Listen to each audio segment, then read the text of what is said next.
आज हम लोग ओके।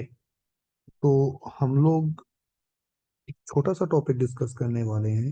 टॉपिक का नाम क्या है? Isotonicity calculation.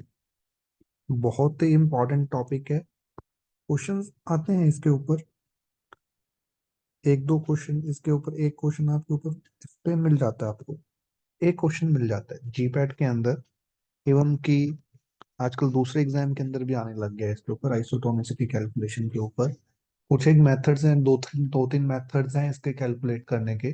ठीक है, जीपैट में क्वेश्चन तो कैलकुलेशन के ऊपर आने का चांसेस पूरा रहता है कि जीपैट में अगर मान लो कि कैलकुलेशन से क्वेश्चन आ रहे हैं, फार्मास्यूटिकल कैलकुलेशन पूरा चैप्टर उठाएं, तो उसमें से ये जो आइसोटोनिसिटी कैलकुलेशन है, इस पे एक क्वेश्चन आने का चांस पूरा रहता है।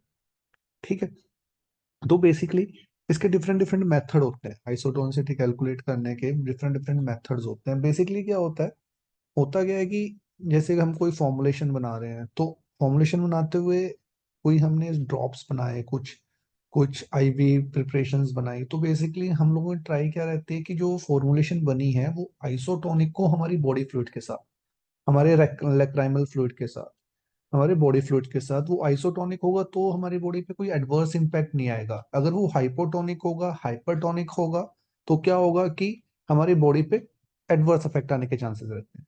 ठीक है, तो अगर हम ड्रॉप्स बना रहे हैं, कुछ बना रहे हैं, तो हम लोगों की ट्राई क्या रहती है कि वो आइसोटोनिक, किसके साथ? हमारी बॉडी फ्लूइड्स के साथ, रेक्टाइमल फ्लूइड के साथ। तो ये आइसोटोनिसिटी कैलकुलेट करने का है कि भाई वो जो फॉर्मुलेशन बनाई है उसको हम बॉडी फ्लूइड के साथ कैसे आइसोटोनिक कर सकते हैं। उसके कुछ मेथड्स हैं, उसमें से एक मेथड जो आज हम लोग डिस्कस करने वाले हैं, उसमें से एक मेथड है basically based upon depression in freezing point. क्या चीज? डिप्रेशन इन फ्रीजिंग पॉइंट, कि फ्रीजिंग पॉइंट डिप्रेस हो उसके बेस के ऊपर। फ्रीजिंग पॉइंट जहाँ पे कोई भी चीज सॉलिड हो जाएगी, ठीक है, लिक्विड से सॉलिड हो जाएगी, उसको हम फ्रीजिंग पॉइंट कह देते हैं। उसमें जो डिप्रेशन होगा, उसमें जो कमी होगी, उसके बेस पे आइसोटोनिक सिटी कैलकुलेट करना। तो जो ये डिप्रेशन इन फ्रीजिंग पॉइंट है, ये जो प्रॉपर्टी है डिप्रेशन इन फ्रीजिंग पॉइंट, ये बेसिकली एक कॉलिगेटिव प्रॉपर्टी है। अब कॉलिगेटिव प्रॉपर्टी क्या होती है? कॉलिगेटिव प्रॉपर्टी बेसिकली क्या होती है? कॉलिगेटिव प्रॉपर्टी वो प्रॉपर्टी होती है जो नंबर ऑफ आयंस पे डिपेंड करती है। फॉर एग्जाम्पल अगर हम बात करूं, किसके ऊपर डिपेंड करती है? Depend upon ions. कि आयंस कितने हैं, जितने ज्यादा आयंस होंगे, जितने ज्यादा मॉलिक्यूल्स होंगे, आयन कह लो, मॉलिक्यूल कह लो, कुछ भी कह लो, डिपेंड अपॉन मॉलिक्यूल या मॉलिक्यूल से जो आयन बनेंगे। ठीक है, तो वो जितने ज्यादा होंगे उतनी प्रॉपर्टी ज्यादा होगी। जैसे अगर हम एक एग्जांपल लें ग्लूकोज का और सोडियम क्लोराइड का, ठीक है, दोनों का एक एक मोल ले ले। ठीक है, तो क्या होगा? ग्लूकोज डिसोसिएट नहीं होता, तो ग्लूकोज क्या अगर जब पानी में डिसॉल्व करेंगे, तो जब ग्लूकोज को डिसॉल्व कर दिया, तो उसके एक ही मोल रहेगा, उसका एक ही मॉलिक्यूल रहेगा, मैं ऐसे मान लूं। सोडियम क्लोराइड का एक मॉलिक्यूल मैंने लिया, उसको मैंने पानी में डिसॉल्व किया, तो सोडियम क्लोराइड टूट जाएगा, किसमें? सोडियम और क्लोराइड में। जब सोडियम और क्लोराइड में टूट जाएगा, तो पानी में सोडियम सोडियम और सोडियम का एक आयन होगा, एक क्लोराइड का आयन होगा, टोटल मिला के दो आयन हो जाएंगे। जबकि ग्लूकोज का एक ही आयन रहे, ग्लूकोज का एक ही मॉलिक्यूल रहे। तो जो ये प्रॉपर्टी है, कॉलिगेटिव प्रॉपर्टी है, डिप्रेशन फ्रीजिंग पॉइंट है, वो सोडियम क्लोराइड की डबल हो जाएगी। क्यों? क्योंकि सोडियम क्लोराइड दो में टूट, ग्लूकोज नहीं टूटा, उसकी प्रॉपर्टी सिंगल रही। तो कॉलिगेटिव प्रॉपर्टी इंपॉर्टेंट है, याद रखने की। कॉलिगेटिव प्रॉपर्टी क्या होती है? जो डिपेंड करता है कि नंबर ऑफ मॉलिक्यूल्स कितने होते हैं। इसके अलावा जो हमारी डिप्रेशन फ्रीजिंग पॉइंट है, इसके अलावा हमारी कुछ एक दो कॉलिगेटिव प्रॉपर्टी और भी होती है, जैसे एलिवेशन इन बॉइलिंग पॉइंट। ये याद रख लेना, ये ना क्वेश्चन आ जाता है, which of the following is colligative property? Elevation in boiling point. ठीक है, एक चीज ये होगी। अगर और किसी चीज की बात करूं, हमारे डिप्रेशन फ्रीजिंग पॉइंट हो गया, ठीक है, हमारा वेपर प्रेशर लॉवरिंग हो गया।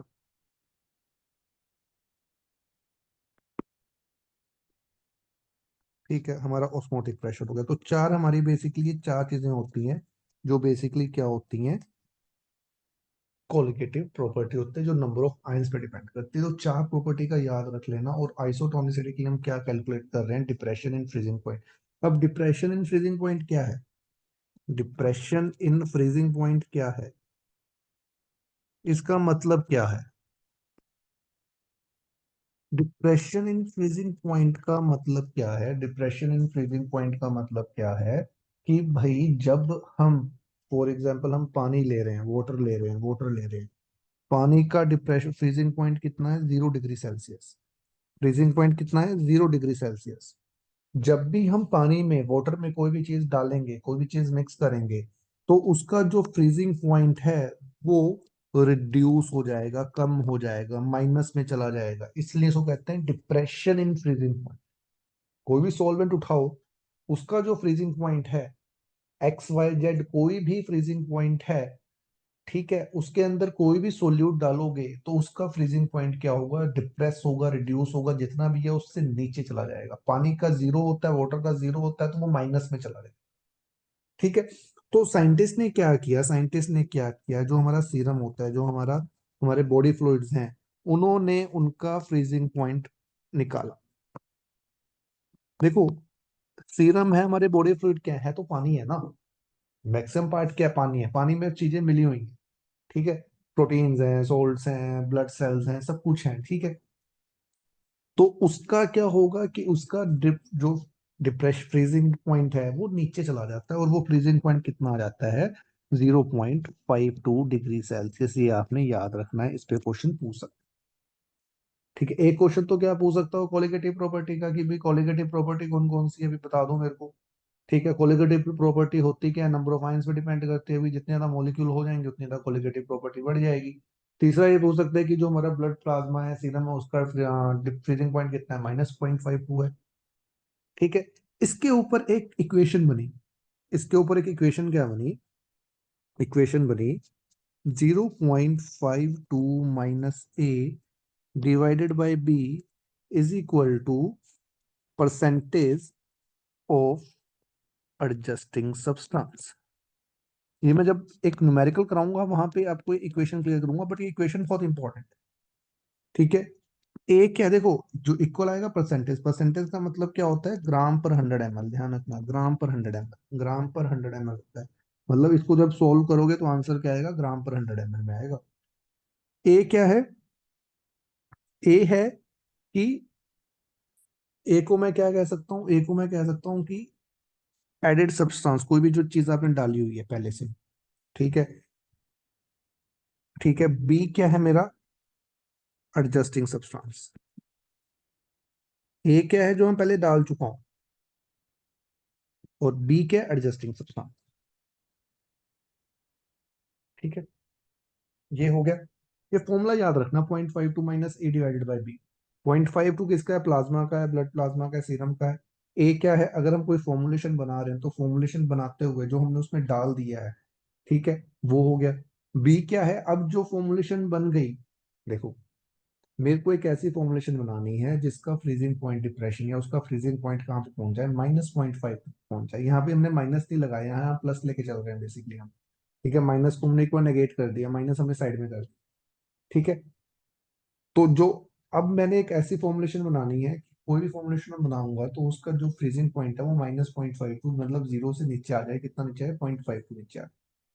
अब मैंने कोई चीज डाल दी, मैं फॉर्मुलेशन बनानी स्टार्ट कर दी, मैंने सॉल्वेंट ले लिया, सॉल्वेंट के अंदर मैंने अपना जो भी एपीआई डालना था वो डाल दिया। लेकिन वो 0.52 नहीं पहुंचा। 0.52 नहीं पहुंचा, वो फॉर एग्जाम्पल 0.4 पहुंचा। अब मेरे को 0.4 तो पहुंच गया, मेरे को तो 0.12 और गिराना है उसको। तो उसको गिराने के लिए मेरे को कुछ सब्सटेंस डालना पड़ेगा। जो मैंने डाला, स्टार्टिंग में डाल दिया, वो तो हो गया ए। अब जो मेरे को 0.12 और गिराना है, तो वो मैं डालूंगा एडजस्टिंग सब्सटेंस की, उसको मैंने बोल दिया बी।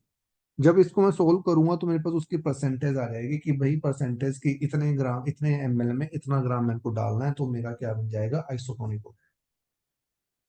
एक क्वेश्चन करते हैं, सिंपल सा क्वेश्चन है, फालतू की बकवास नहीं करूंगा, फालतू की कोई चीज नहीं बोलूंगा, जो काम की चीज है वो बताऊंगा। एक क्वेश्चन बोलता हूँ आपको। इसमें ना एक चीज और याद रखना।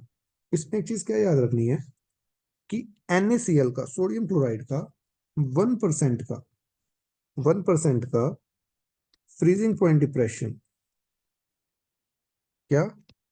Freezing point depression -0.52 0.576 degree Celsius होता है। अब ध्यान रखना, जो फ्रीजिंग पॉइंट डिप्रेशन की जो कैलकुलेशन आइसोटोनिसिटी की, इसमें मैं माइनस लिख रहा हूँ। जब आप फॉर्मूला में डालोगे, जब आप क्वेश्चन सॉल्व करोगे, जब आप न्यूमेरिकल सॉल्व करोगे, वहां पे कहीं पे भी माइनस निकालो, ठीक है। इसका कितना होता है 0.576, ये याद रखना, ये इंपॉर्टेंट है, ठीक है, क्योंकि adjusting substance maximum time sodium chloride होता है, तो ये हमें याद रखना है, ठीक है। ये हो गया। मैं क्वेश्चन लिखता हूँ, सिंपल सा क्वेश्चन करता हूँ, एक क्वेश्चन करेंगे, सोल्व हो जाएगा। मैं कह रहा हूं फ्रीजिंग पॉइंट डिप्रेशन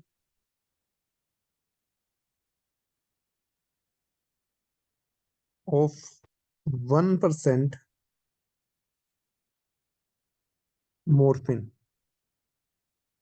1% मोर्फिन का कितना है, 0.08 डिग्री सेल्सियस। माइनस लगा देता हूँ, पर माइनस हम न्यूमेरिकल सोल्व करते ऐड नहीं करेंगे।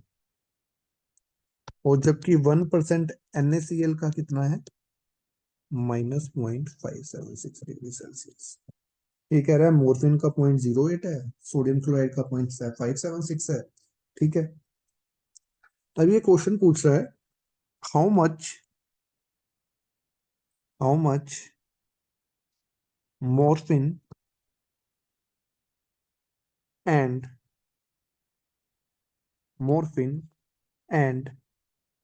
NaCl required to make 50 ml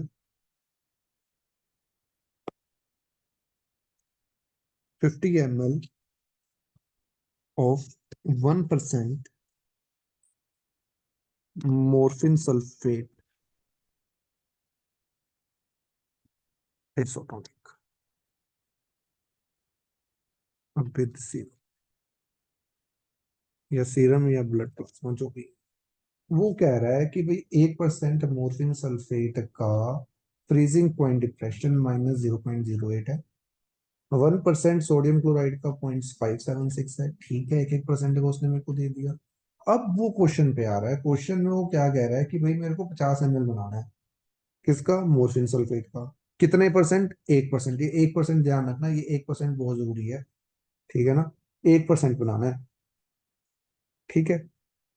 ठीक है, कोई दिक्कत नहीं है भाई। मेरे पास क्या है, मेरे पास एक फॉर्मूला है, 0.52 - A/B is equal to percentage of adjusting substance.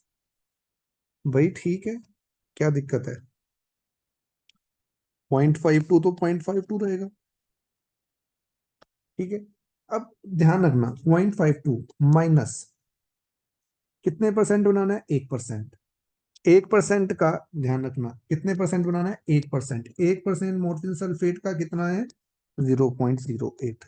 भाई जो मेरे को प्रिपरेशन बनानी है, वो मेरे को किसकी बनानी है, मोर्फिन सल्फेट की। तो जो ए है वो मोर्फिन सल्फेट है, कितना परसेंट है, 1% है, 1% का कितना है, 0.08 है। डिवाइड करना है एडजस्टिंग वाले से, एडजस्टिंग वाला क्या है, 0.576। जब आप इसको सॉल्व करोगे, जब आप इसको सॉल्व करोगे, तो मेरे पास आंसर क्या आ जाएगा, परसेंटेज में आएगा, कितना आएगा, 0.76 ग्राम पर 100 ml। कि भाई 100 ml के अंदर, 100 ml के अंदर मेरे को सोडियम क्लोराइड कितना डालना पड़ेगा, 0.76 ग्राम डालना पड़ेगा। और ये भी मैंने 1% का लिया था, ये भी मैंने 100 ml का लिया था अभी,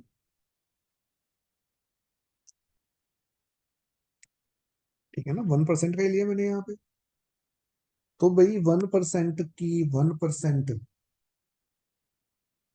देखो मोर्फिन सल्फेट की बात करें, मोर्फिन सल्फेट की बात करें, तो 1% का मतलब क्या होता है, 1 ग्राम इन 100 ml। अगर मेरे को 50 ml बनाना है तो 0.5 ग्राम।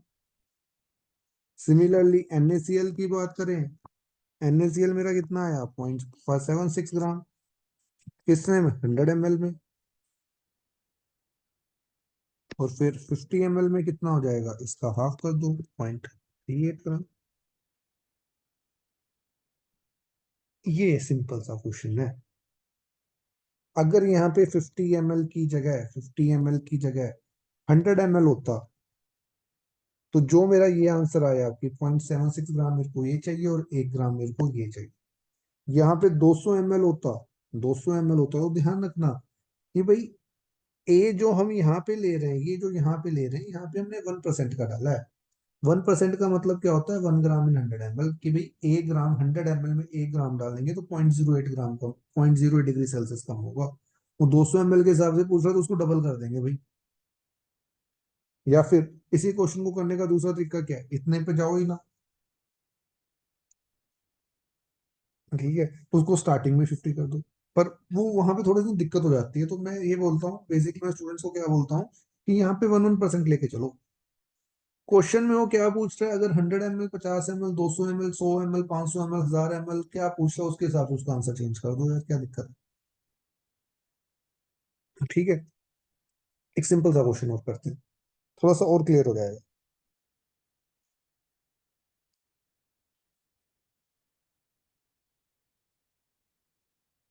वो क्या कह रहा है, वो कह रहा है 1%, क्वेश्चन क्या कह रहा है, 1% क्लोरेम्फेनिकोल, 1% क्लोरेम्फेनिकोल का फ्रीजिंग पॉइंट डिप्रेशन है 0.06 डिग्री सेल्सियस। ठीक है, और फिर से हम बोल देते हैं कि NaCl तो हम लेके चलते हैं, NaCl का है 0.576 डिग्री सेल्सियस। ठीक है, अब वो क्या कह रहा है, वो ये कह रहा है to prepare 10 ml of 0.5% chloramphenicol, 10 ml 0.5%, 10 ml 0.5% chloramphenicol, calculate calculate amount of sodium chloride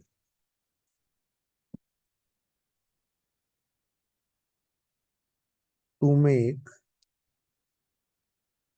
preparation isotonic with blood plasma।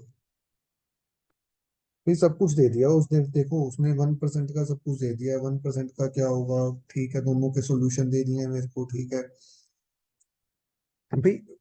अब आप ध्यान से देखो, मेरे पास फॉर्मूला तो वही है, 0.52 minus A divided by B. अब ध्यान से देखना,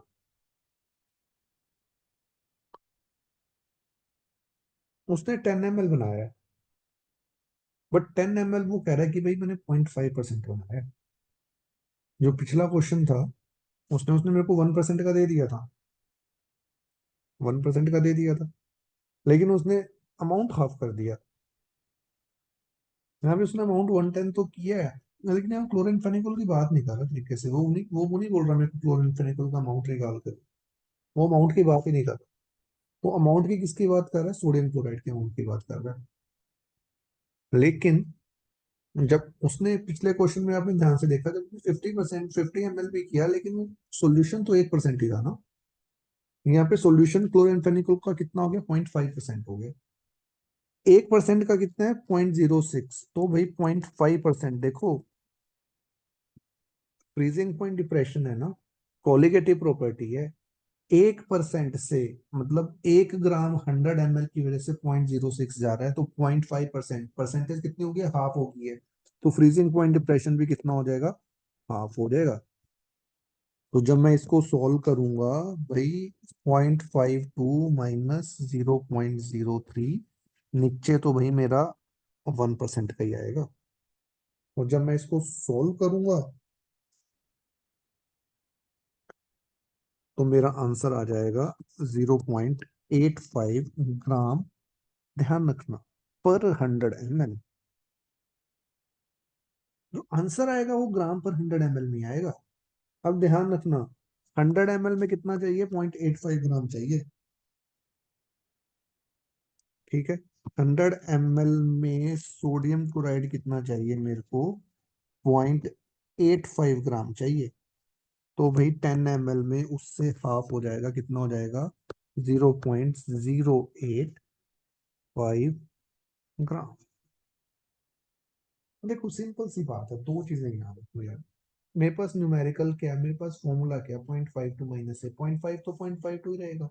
नीचे बी क्या, एडजस्टिंग सब्सटेंस। एडजस्टिंग सब्सटेंस की वैल्यू हमेशा 1% में आएगी, जो 1% की वैल्यू ना, वो हमेशा वही आएगी। जो आंसर आएगा वो हमेशा ग्राम पर 100 ml में आएगा। ये चीज भी क्लियर है, तीन चीजें क्लियर हो गई कि भाई 0.52 तो 0.52 आएगा। बी जो मेरा है वो एडजस्टिंग सब्सटेंस का 1% की वैल्यू आएगी हमेशा। एडजस्टिंग सब्सटेंस की 1% की वैल्यू आएगी हमेशा। और जो मेरा आंसर आएगा वो हमेशा ग्राम पर 100 ml में आएगा। तीन चीजें क्लियर। अब ए को कैसे रिप्रेजेंट करना है, ए को हमेशा ध्यान रखना भाई, जितना वो सॉल्यूशन बना रहा है, जितना परसेंट बना रहा है, उसके हिसाब से वैल्यू लिखनी है। वो हमें 1% की वैल्यू दे देगा। जैसे इस क्वेश्चन में उसने मेरे को 1% की वैल्यू दे दी, लेकिन बनाया कितना उसने, 0.5%। भाई 0.5% बनाया तो ठीक है, 0.5% हम कर देंगे, उसको हाफ कर देंगे। अब जो आप इससे पिछला क्वेश्चन देखोगे, पिछले क्वेश्चन में मैंने ए देखो, उसने पिछले क्वेश्चन में क्या बोला था, उसने क्या बोला कि 50 ml ऑफ 1%। बना तो वो 1% ही रहे ना, तो मैंने 1% की वैल्यू पुट करी है। मेरा आंसर आ गया 100 ml में।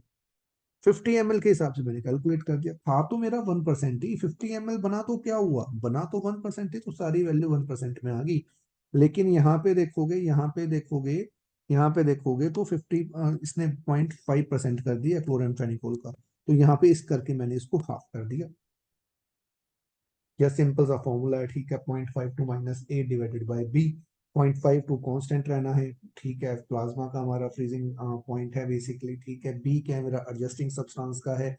एडजस्टिंग सब्सटेंस जिस मर्जी चीज से एडजस्ट कर लो, मैक्सिमम जगह सोडियम क्लोराइड से करेगा, इसलिए इसकी वैल्यू याद रख सकते हो 0.576।